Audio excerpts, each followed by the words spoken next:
Hi everyone, thank you for joining today's webinar. I'm just going to give it a moment or so more just to let everyone come through from the waiting room and then we'll begin.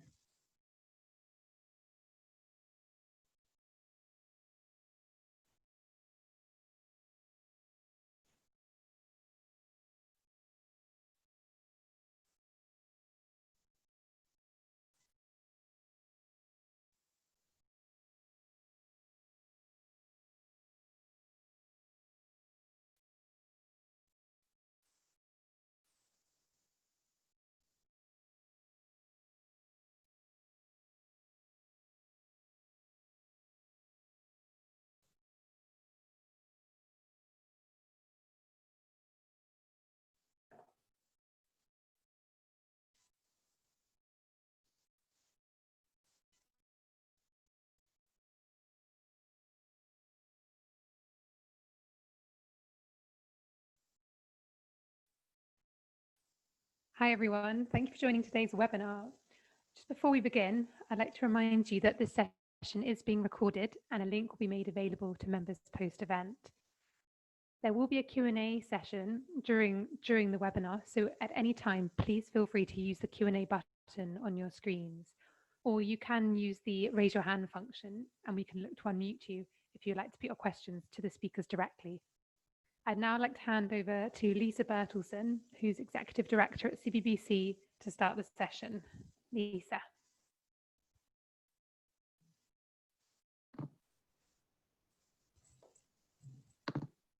Good afternoon, it works. Good afternoon to everybody. Welcome to this premium webinar session with Tom Orlik, Chief Economist at Bloomberg. Tom is Bloomberg's Chief Economist. He's based in Washington, DC, but previously he was Chief Economist for Bloomberg and also Chief China Economist at the Wall Street Journal, which is where he knows our very own Andrew People from. And he was based in Beijing. And prior to that, he worked at the IMF, at the European Commission, and at the Treasury. So a broad background there. Tom is going to be speaking to Andrew about his new book, China, the Bubble That Never Pops, which seeks to explain how China continues to defy expectations. As Isabel mentioned, we do want this to be interactive. We really would appreciate calls, comments, whatever you want to say. Please do the raise your hand button if you want to put your question to Tom personally, or use the Q&A button if you want to type the question instead. But I will hand over now to Andrew, who is going to talk to Tom. Andrew.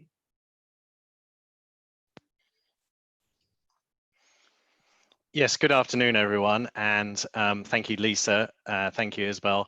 And thank you most of all to Tom for joining us today. Before I start, I want to reiterate what Lisa just said. If you do have questions at any time, just raise your hand or type them in, and I will endeavor to put those to Tom as we talk. It would be lovely to make this session as interactive as we can. As Lisa also said, I have known Tom for many years, and we worked together at the Wall Street Journal. I think, in fact, we did probably one or two of the same jobs over the years. Tom is a very sharp, very intelligent economist and writer. Did a brilliant job at the Journal and is doing fantastic work at Bloomberg now. And his book, The Bubble That Never Pops, I've read it. It's extremely interesting and a very good read. And Tom, I really just wanted to start by asking you to just outline the contents of the book. You've called it The Bubble That Never Pops. And I think what's interesting is that so many of the books we read over the years about China, and so many of the articles are about how China's about to come crashing down, how the system's about to end. But you've come at it from a different angle, haven't you? You've come at it from the angle of explaining how the great China machine keeps rolling on without interruption. So just explain the outline of the book and the main thesis, if you would. Okay, well, first of all, let me just briefly say thank you very much to you and to Lisa for that kind introduction, and also to CBBC for hosting, and Isabel for seamless organization. As you mentioned, Andy, I I got my start in terms of having a platform to talk about China by writing the Herd on the Street column at the Wall Street Journal. I'll just share with the group that it was actually Andy who introduced me to that opportunity. So if you read the book and you like it, it's all me. And if you read the book and you don't like it, then you can blame Andy for getting me started. So I was in China for 11 years, from 2007 to 2018. First of all in Shanghai, and then in Beijing. And for that entire time, there was a kind of thread of pessimism or even a thread of doom, which ran through the Western commentary on China. Yes, we said 10% growth looks very impressive, but if you poke beneath the surface, there's all kinds of problems. The growth is financed by debt. The debt is being allocated to zombie state-owned enterprises, to real estate developers building ghost towns in the desert, to local governments building roads to nowhere. The leadership is captured by vested interests and can't make difficult decisions necessary to push the reform agenda forwards. So it might not collapse today, it might not collapse tomorrow, but trust us, it's going to collapse. It's not a sustainable model. And whilst we continue to tell that story, and whilst the US and Europe continue to lurch from crisis to crisis, from the great financial crisis to the European sovereign debt crisis, China continues to grow, and China's wealth continues to increase, and China's global influence continues to expand. So my motivation when I put pen to paper for the book was really to explain why. What are these hidden sources of resilience for China in China, which mean they continue to defy the doubters? That's exactly right. You've called the book The Bubble That Never Pops, though, as you say. That does imply that you do think that there is still an element of a bubble about China. Is that so? And do you still think it is a bubble that could pop at some point? So China has not been without crises. I'm sure many of you remember the story in Wenzhou back in 2013, where we had the collapse of the local shadow banking sector. I'm sure many of you remember the mini crisis in the money markets, where we had money market rates spiking up to 20%. I'm sure many of you remember the equity market boom and bust in 2015, and the botched yuan devaluation also in 2015, which led to months of capital outflows. Some of you might have read about the problems in the northeast of the country, in Liaoning and the other Rust Belt provinces, which have seen, if not a recession, then a very, very sharp slowdown in growth. So China is not immune from crises. And on a 5-10 year time horizon, it's entirely possible that some of the systemic problems which China does have will crystallize, and we will have a Minsky moment or a Lehman moment in China. My thesis, though, is that China has some kind of incredibly important strengths, and some strengths which in many ways are so obvious that they're hiding in plain sight. I'm sure we'll get into some of them in the conversation, but the three which I would highlight are firstly, an extremely high savings rate and a controlled capital account. And when you have that, then you have a very stable funding source for the banking system. And when the banking system has very stable funding, even if they have a lot of bad loans, a lot of hidden bad loans, there isn't a trigger for crisis. Absolutely. Sorry, carry on. Oh, sorry. So the second is where China is in the development process. So when you look at China winning all of the gold medals at the Olympics, or building infrastructure across Africa and Latin America, it seems like China has arrived as a kind of a global power, and it has, but China's domestic level of development remains quite low. GDP per capita is around a third of the level in the United States, And that suggests there's just quite a lot of room to grow just by catching up to the technology frontier and diffusing higher value, higher productivity technologies more widely across the economy. And then the third strength which China has, and I don't think we recognize this as a strength in the UK and the US because we're so focused on the power of the market, but as a catching up country, an additional strength China has is a determined approach to industrial planning and economic development, and an economic policy machinery which directs resources to priorities as China continues to move up the development ladder. That's a model that worked very well for Japan and Korea, and it's also working quite well for China. And as you say in the book, some actually maybe underrated policymakers, some creative policymakers there as well. Tom, one of the things that people might not know about you is you're a very keen table tennis player. And in fact, I think there's evidence of you playing table tennis in China on YouTube, if anyone's that interested to see Tom in action. But actually in the book, you talk a little bit about how your experiences of playing table tennis and training with some pretty good table tennis players in China informed your views on the way that China's economy, by hook or by crook, manages to work. Can you just talk us through that, actually?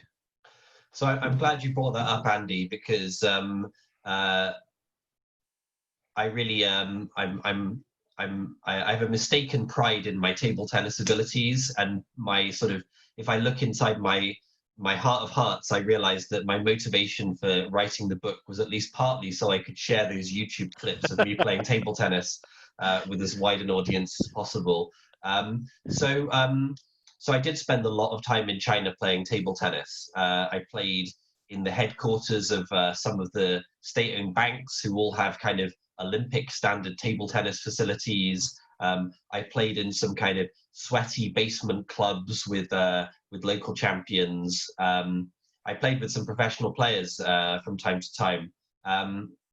So I got quite familiar with China's table tennis system, and there's a lot of problems there. The approach to training is kind of brutal and mechanistic. If you want to make it as a table tennis player in China, you need to drop out of school and start full-time training when you're about 10. And even if you do that, you probably won't make it, and you'll get kicked out of the system when you're 16 with really advanced table tennis skills and not a lot else. Even with all that training, if you want to make it onto a professional team, you probably have to bribe the coach with quite a lot of money. And at a national level, the management of the sport is rife with corruption and political infighting. And the coach of the national team, for example, was kicked out, not because he wasn't an excellent coach, but because his political faction wasn't in favor, and the political faction that was in favor wanted to move their guy into the top job. So you've got kind of a cruel, mechanical approach to training, you've got corruption, you've got political infighting, and yet China's table tennis system indisputably is the best table tennis system in the world. All of the world champions are Chinese. The joke in China is that if the 100th best player in China got to the Olympics, they could win the gold medal. The trouble is they can't make it into the Chinese team, so they can't make it to the Olympics. So I think there's an analogy here with China's economy, right? China's education system is kind of mechanistic and doesn't encourage innovation or free thinking.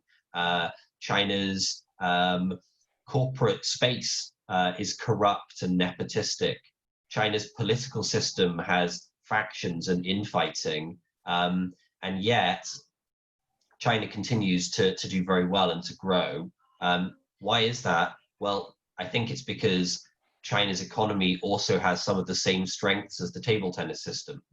Enormous size, a talent pool of 1.3 billion people, which means they can realize enormous economies of scale, a determined approach to learning from foreign technology and foreign expertise, The table tennis team, when they travel overseas and play against foreigners, if they see a foreigner who's got a good serve or a good shot, they video them, bring the video back to China, break it down, replicate it, and incorporate it into their playing style, similar to what you see with China's approach to acquiring foreign technology through joint ventures and M&A and other practices. And that enormous scale and that capacity to learn from foreign technology and expertise turns out to be just tremendously powerful as a driver of growth. Absolutely.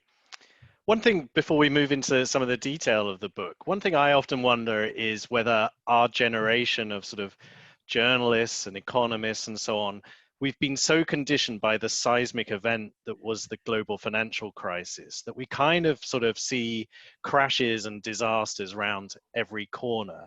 And in fact, the reality is that for most countries for years, maybe decades, just carry on, and somehow, even if there are imbalances, even if there are fundamental problems in their economies, they soldier on, they muddle through. In fact, one of our contemporaries in Beijing when we were there always said to me that his book about China was going to be called The Muddle Kingdom, How China Gets Through the Day. And in some ways, you've kind of written that book. You know, it may look incoherent, it may look illogical in some ways. And there were days when I was in China, I remember, where I just thought, crikey, this whole thing's going to fall over tomorrow. But in fact, it just doesn't. And in fact, maybe it's that we have too much of an attitude that we're always looking for the crisis rather than the answer to the question as to how does this thing actually carry on. I just wondered if you have any thoughts on that. I think you put that really well, Andy. I would just throw in the additional thought that crises sell, right? Who's going to read an article headed "Minor Problems, but China likely to continue okay," right? Yes. Whereas an article titled "Lehman Moment Looms" as policymakers scramble is probably going to get a few more readers, and from very cynical. So I don't think anyone has sat down and said, oh, we need to pretend that China's on the brink of a crisis so that we can sell more newspapers. But I think that you're right, the experience of the great financial crisis and the belief, I think the core belief we have that a system which is so state-oriented fundamentally can't work, and reader interest in the risk of a crisis, these things together definitely color our coverage of China as they cover our coverage of other emerging markets. I think it's a good time to bring in a question I've got from Gordon Orr here. Gordon's one of our board members at CBBC. And Gordon says, thank you so much for writing the book. He'd love to ask you to sign a copy, but he's only got it on Kindle, unfortunately.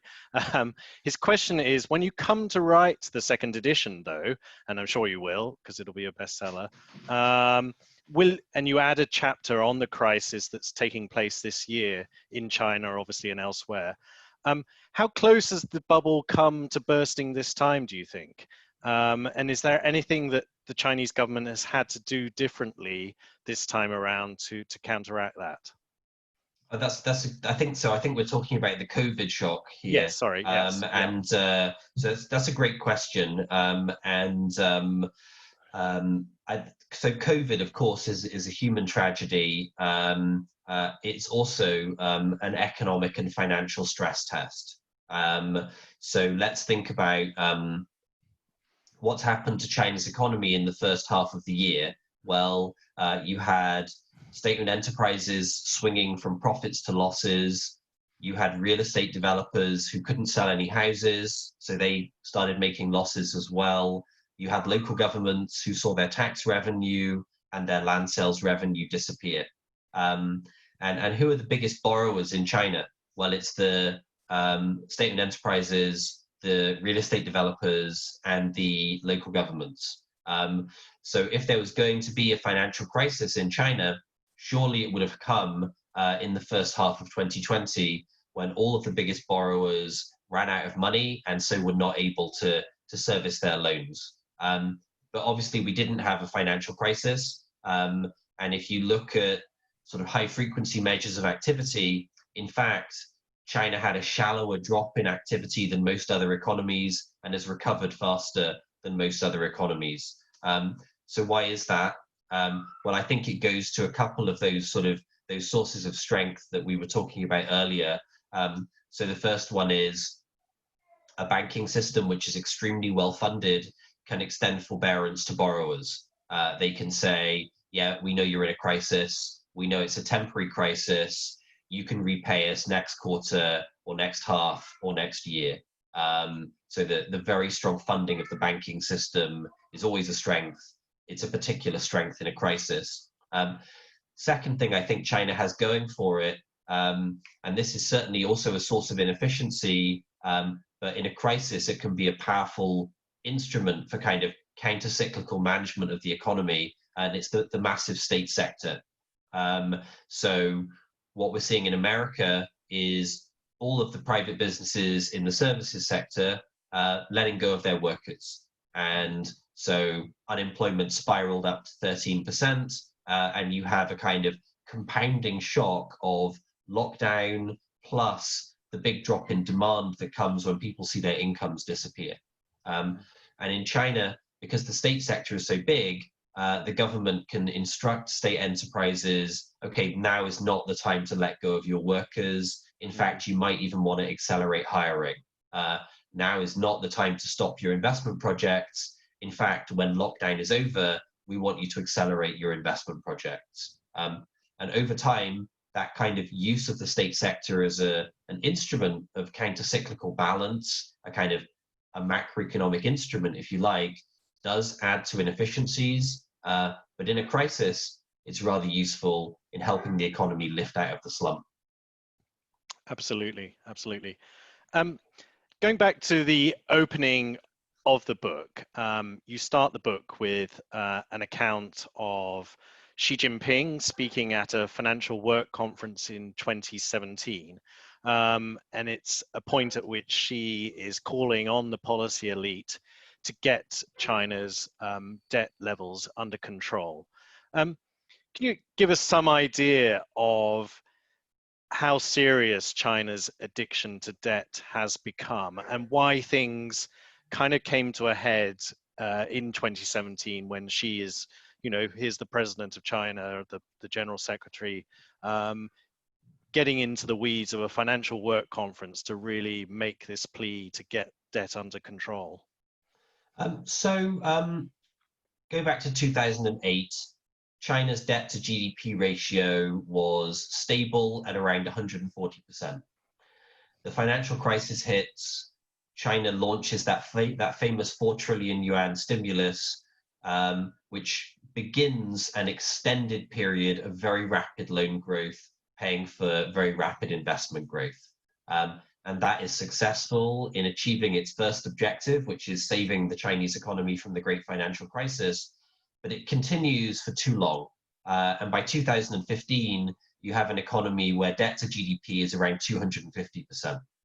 And if we look around the world and we scan the history books, we can't actually find another economy which took on so much debt in such a short period of time. But we do find a number of economies, Korea ahead of the Asian financial crisis, the US ahead of the Lehman crisis, Greece and other European countries ahead of the European sovereign debt crisis, that took on a lot of debt, less debt than China, but still had a financial crisis. In China in 2015, you had a number of factors which were ringing the alarm bells. So you had the equity market boom and bust, not directly related to the problem of excessive bank lending, but a clear warning sign to China's leaders about how badly things can go wrong in the financial sector and how hard it is to control things when they do start going wrong. We had the mini yuan devaluation, which triggered a wave of capital outflows. And of course, capital outflows are the kind of Achilles heel of emerging market economies. If you have sustained capital outflows, then you do start to worry about the funding of the banking system. So I think those things came together for China's leaders in 2015, the beginning of 2016. 2016, you have Liu He, China's the chief economic advisor to President Xi, kickstarting the deleveraging campaign. By 2017, the deleveraging campaign is underway, and Xi Jinping feels like he can put his imprimatur on it. Who is going to pay for this ultimately? I mean, though, this debt binge that we've had, ultimately, isn't that going to require some recognition that a lot of that lending has gone sour, has gone bad? It's going to need writing off. And it's always seemed to me that there's a question: will it be the investors, say people who, investors that bought company debt or local government debt?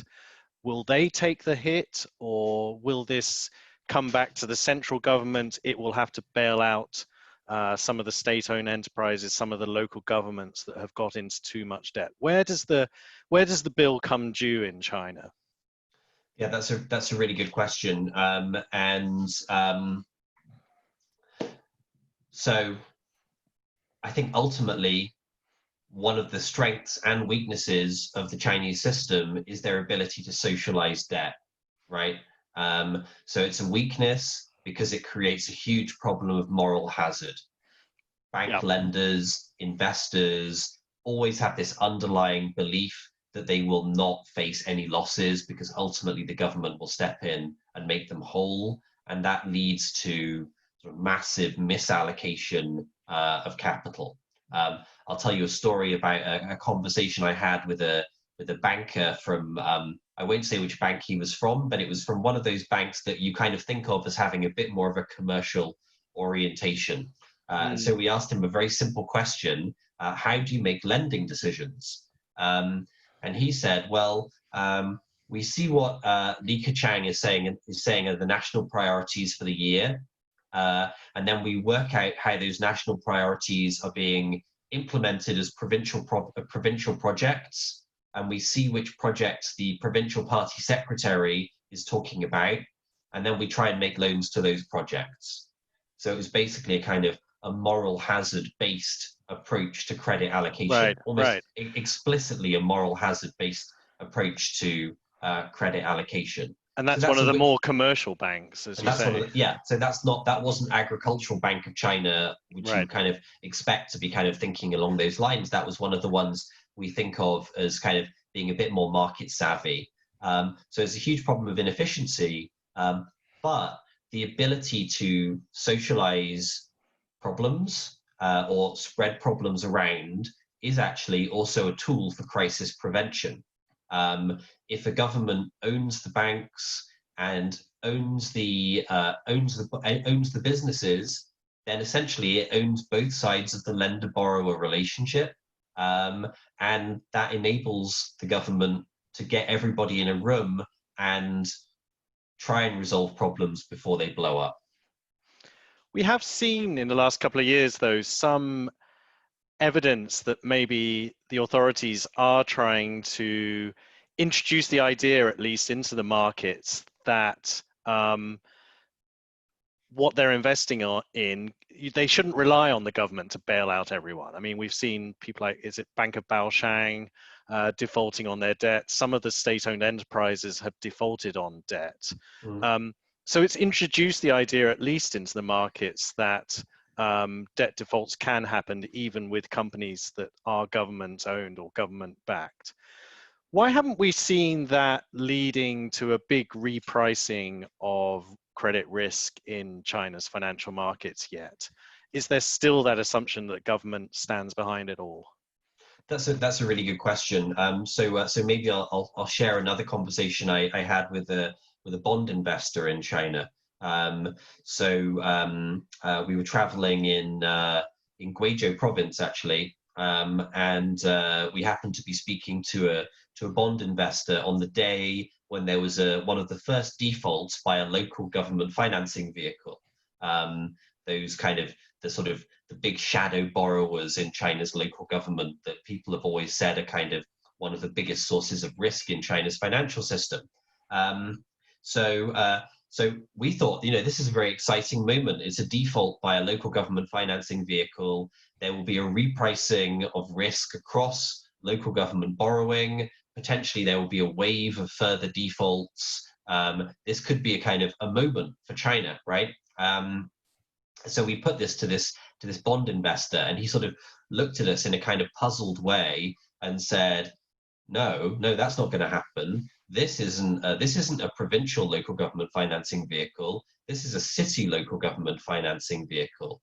And everyone knows that this city is not in favor with the provincial government, and Right. the local party secretary is under investigation for corruption, right? So it's kind of obvious, but people who are in the Chinese market have a granular view of the Chinese market, right? They do not see 1,000 identical local government financing vehicles. They see a few who are local, a few who are town level, a few who are provincial, a few that are mainly linked to land, a few that are mainly linked to metal assets, a few that are mainly linked to some other repayment mechanism.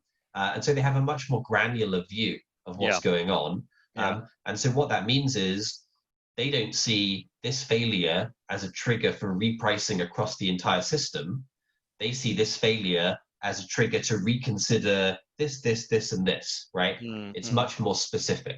In the same way that I'm sure, investors in UK corporate debt do not see a single default as a trigger for repricing the entire UK corporate debt space, but rather as an indication that they should be a bit more worried about these particular products.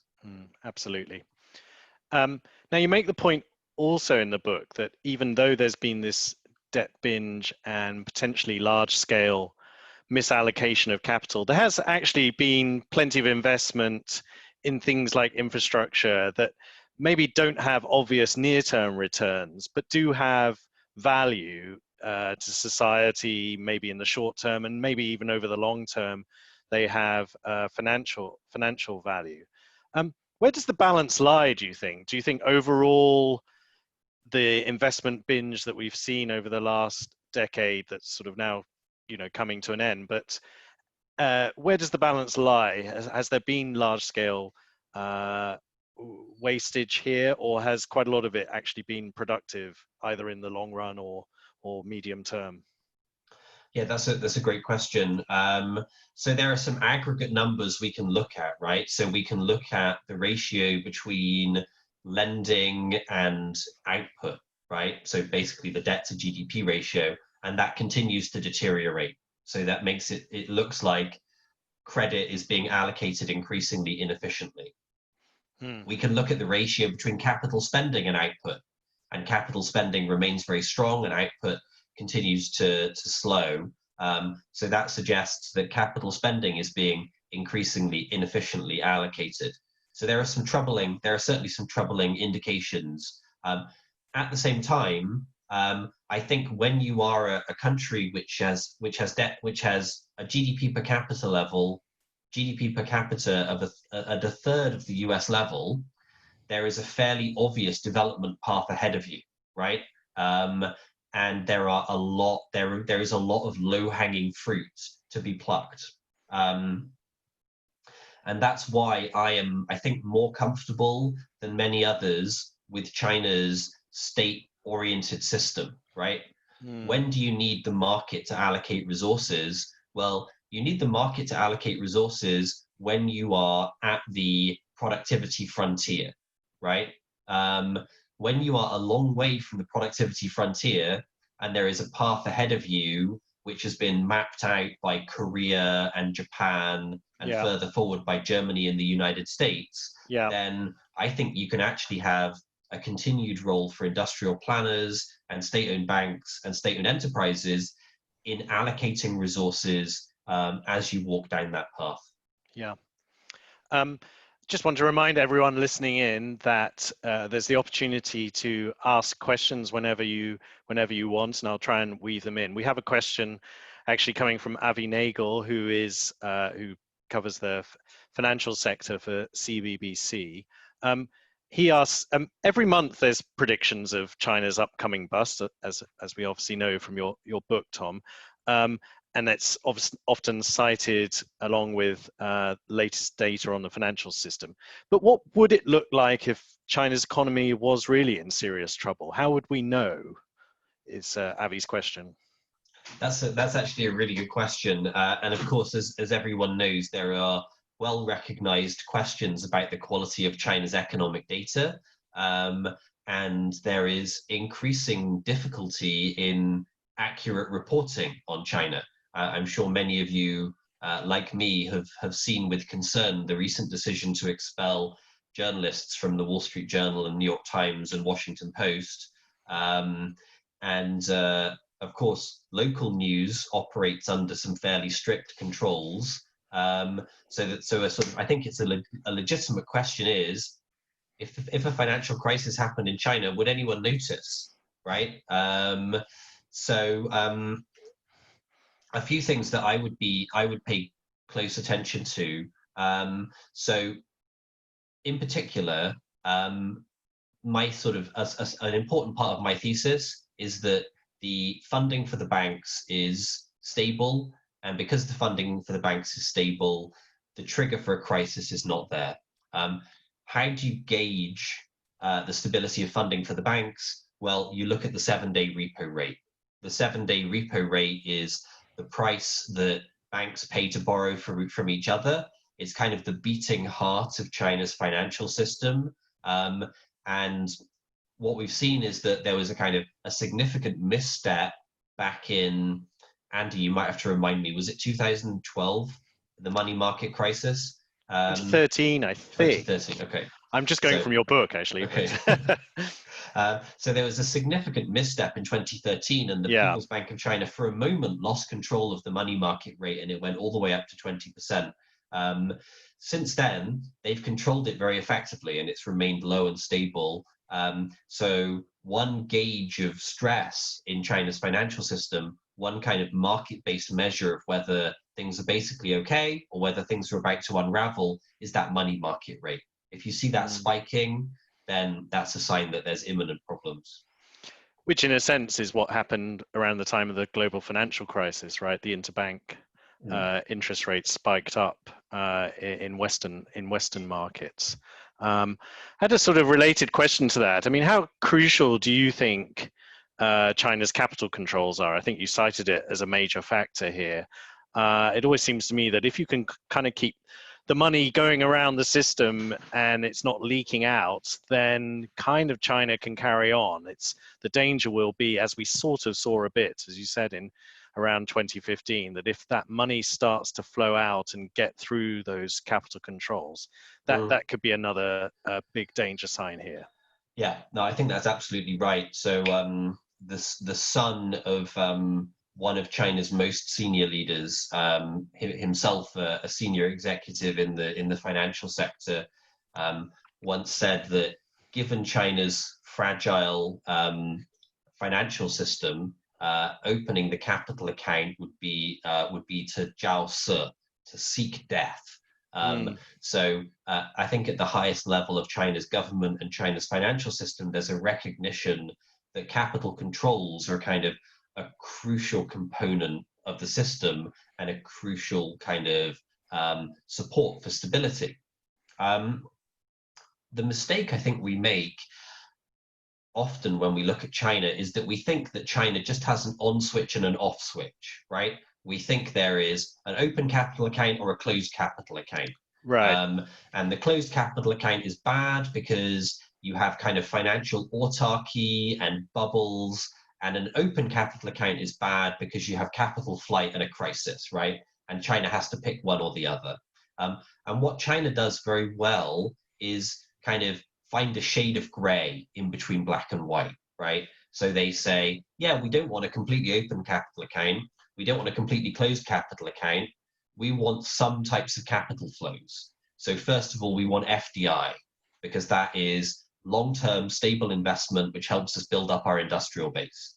Okay, we've got FDI. What do we want next? Well, we'll have portfolio inflows from pension funds and sovereign wealth funds, because these are patient long-term investors who will bring money in and essentially leave it here. Even if there's, some severe turbulence, they're not moving their money in or out. Who do we not want? Well, we don't really want hedge funds. We don't want someone to come and take a really short-term one-way bet on our currency and attempt to ensure that that bet pays off by moving their money out of the country quickly. So capital controls are crucial. They're not going to go away entirely quickly, but I do expect China to make continued progress towards opening by making sort of continued decisions about what type of inflows they want and what type of inflows they don't want. Interesting. You actually give quite a lot of credit in your book to the creativity of Chinese policymakers and economic policymakers, particularly in the last couple of years as they've gone about tackling high debt levels.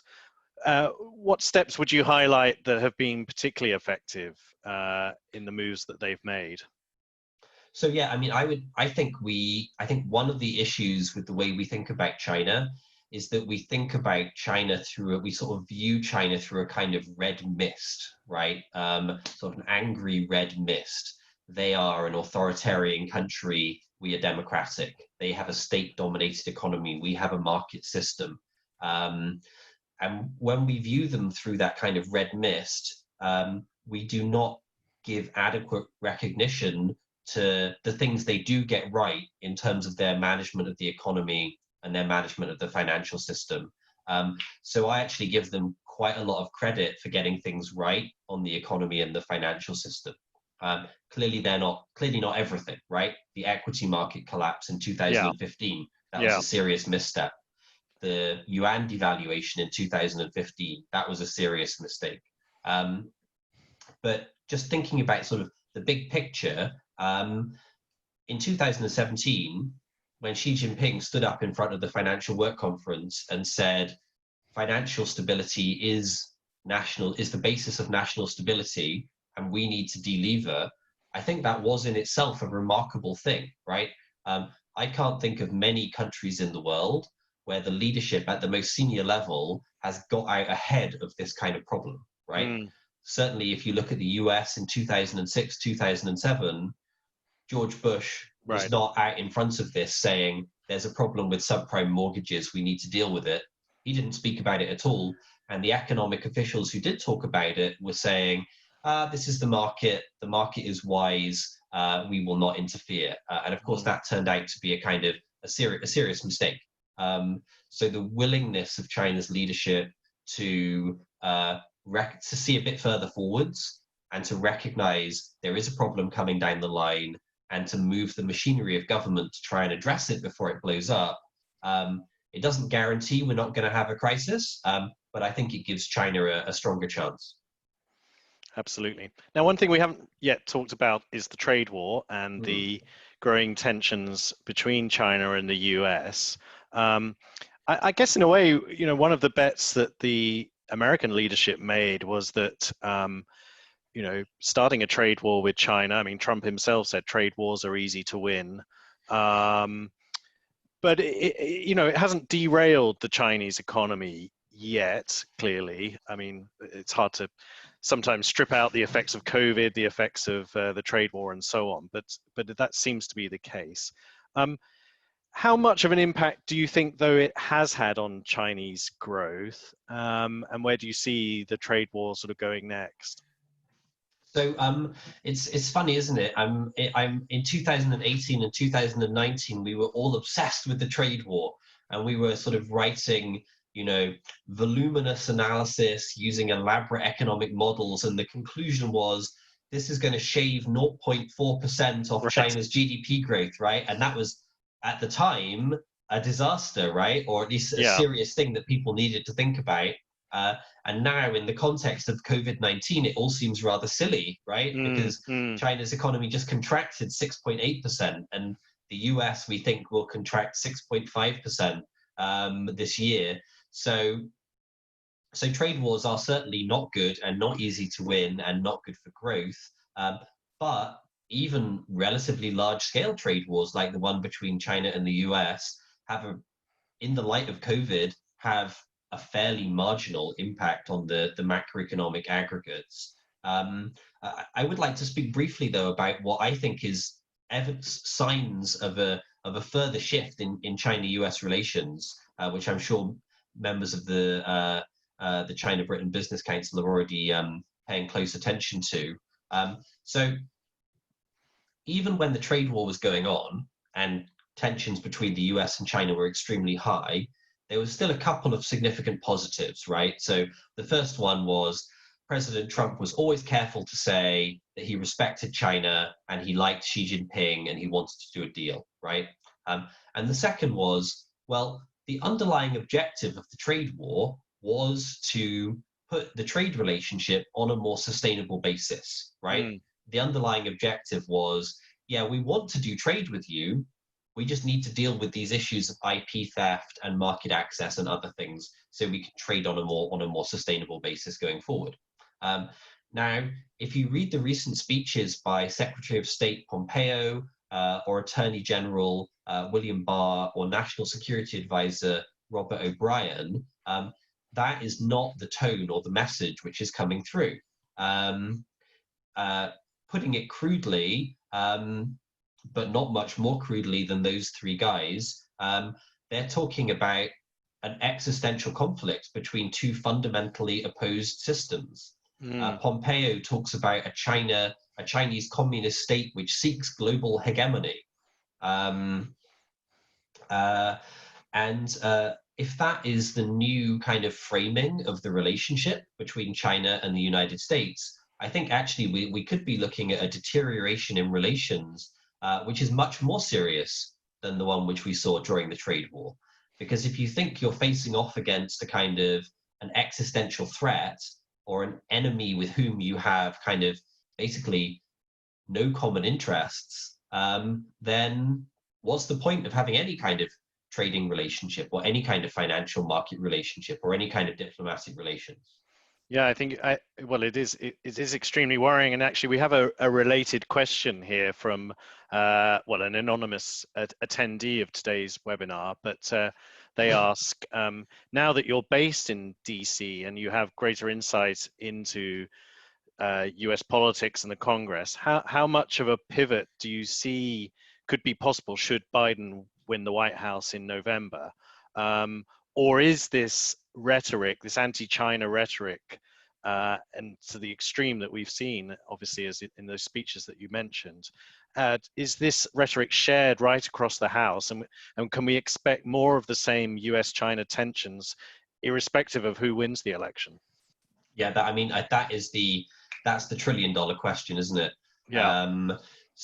I'd say a couple of things. So the first thing is Pompeo, Barr, and O'Brien are important people, but they are not the president, right? And we haven't heard President Trump say these stark things yet.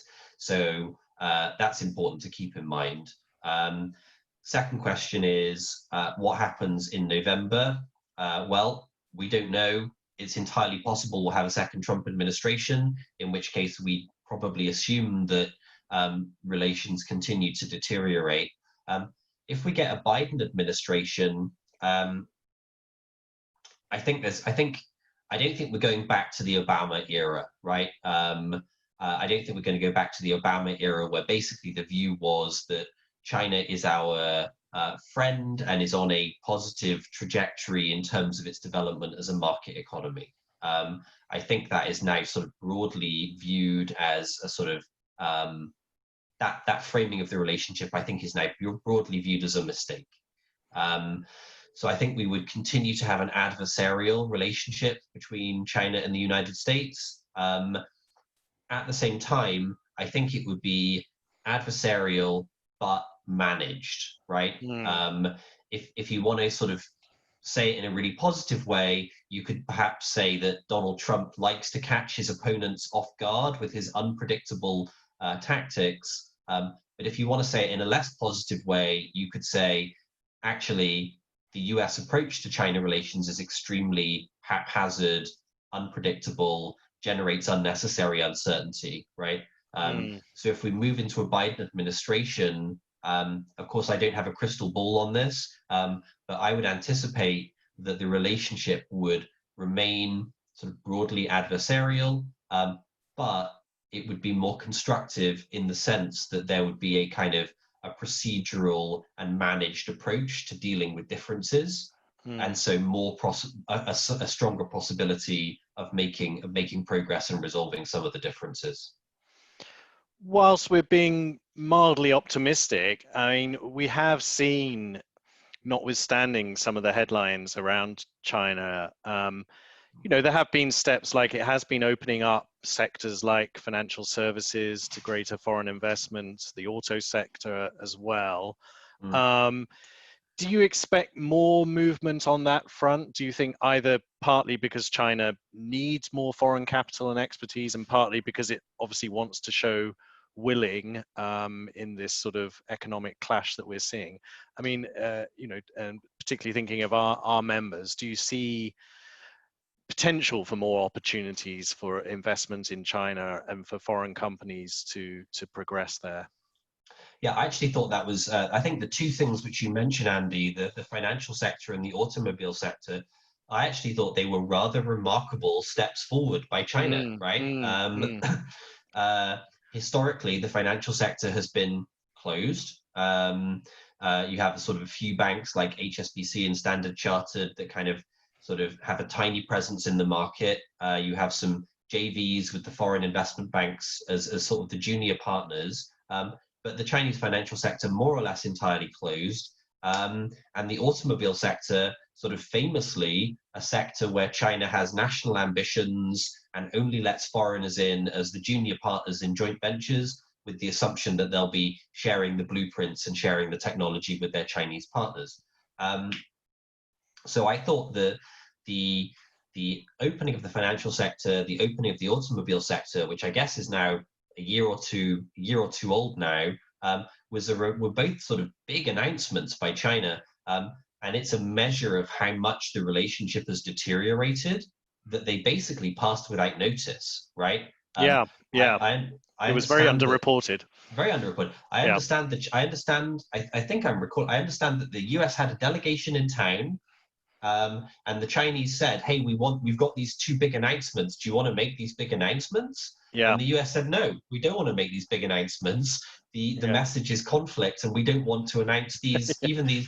And so the US delegation was on their way to the airport, and the Chinese announced them themselves. And they sort of, they got reported, but they certainly weren't headline news. So I think, to come back to your bigger question, I think that China's in a difficult position, right? Because on the one hand, if the US is hitting them, they want to retaliate. And who do you retaliate against? Well, you retaliate against US firms, right? But if the US objective is to make it harder for US firms to do business, to set up factories and things in China, then retaliating against US firms is obviously counterproductive, right? Because it increases the incentive for them to move their production facilities to back to the US or to Mexico or elsewhere. So I think China is taking the high road on this, and basically adopting a policy of continued opening, despite the sort of the more hostile policies from the US. So I don't have any kind of specific sort of guidance in terms of sectors or what's going to happen next, but I expect that broad trajectory to continue. Putting out a last call for questions from the audience, but I have one last question for you, Tom. I mean, you called the book, as we say, just to come full circle, you called the book The Bubble That Never Pops. But is there a danger that China has this sort of, still quite enclosed system? Is there a danger that there's a sort of Japanification, that the policymakers don't grasp the nettles that need to be grasped? I mean, you've made some contrast between the Western model and the Chinese model, as we've talked. But one thing about the global financial crisis, terrible as it was, it did clear out a lot of dead wood in the system, and help to sort out the banks and the banking system somewhat. And the danger is in a country like China that you don't address the fundamental questions, because you can kind of keep things on the road just by tinkering here and there. Then you add in factors like the trade war, like the aging population that China now has and the declining workforce.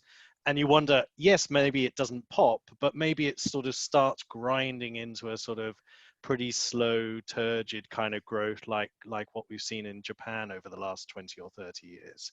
Can you just address that and tell us what you think about that concern?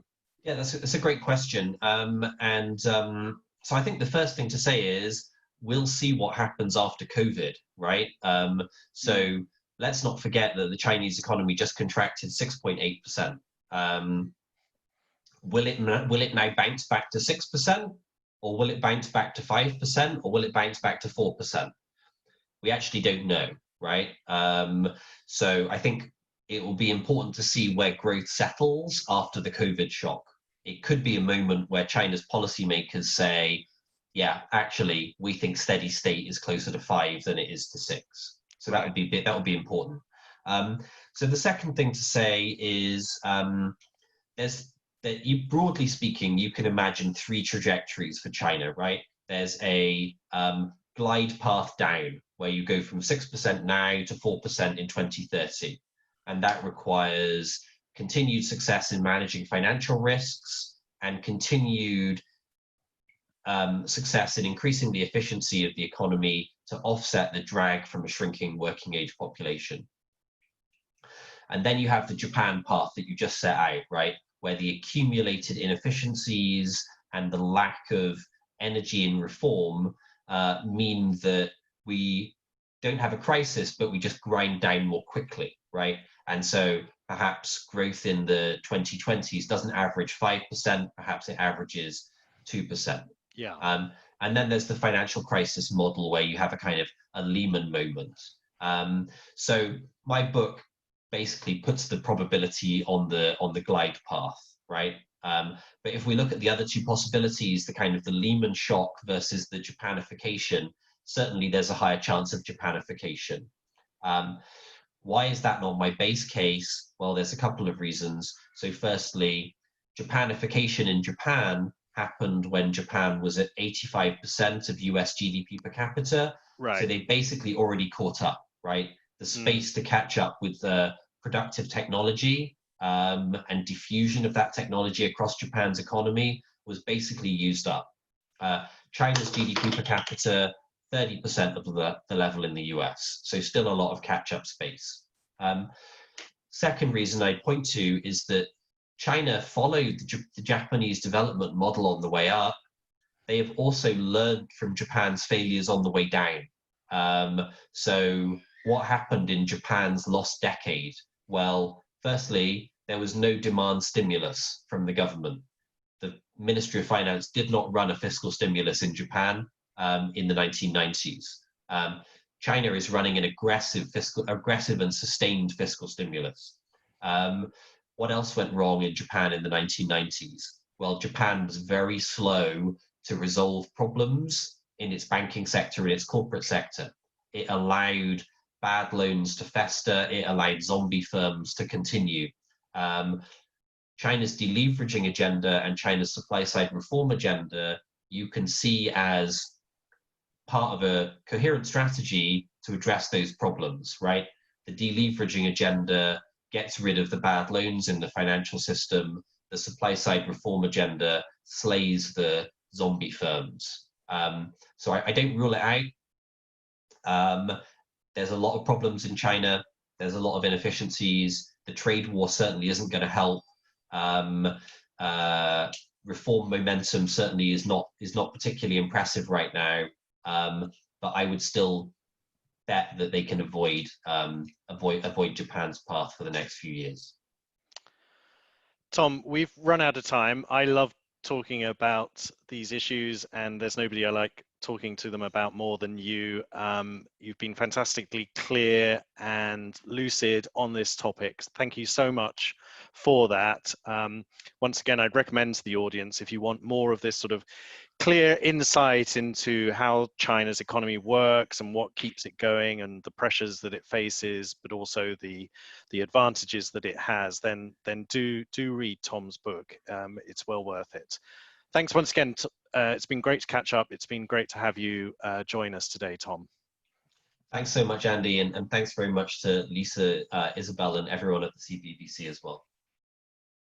It's our pleasure. Thank you, Tom. I think everybody will agree that was a really interesting conversation and timely and useful. And as Andrew says, read the book, available at all good bookstores, downloadable too. So that was great. Please let us know feedback. We really would like to know what you think of these webinars that we're running. I think it's something we will be continuing with clearly for the next, who knows how long. So we think it gives us a great opportunity to get speakers like Tom, who we wouldn't otherwise necessarily get access to. So I hope you enjoy them, and do let us know if you've got any comments. We've got a number of activities coming up. Just want to mention the Export of the Year Award at the British Business Awards 2020. We partnered with the British Chamber of Commerce in Shanghai on this award, which celebrates British success and innovation in exporting to China. It's a good time in some ways to show that success, I think, to show that things are still carrying on.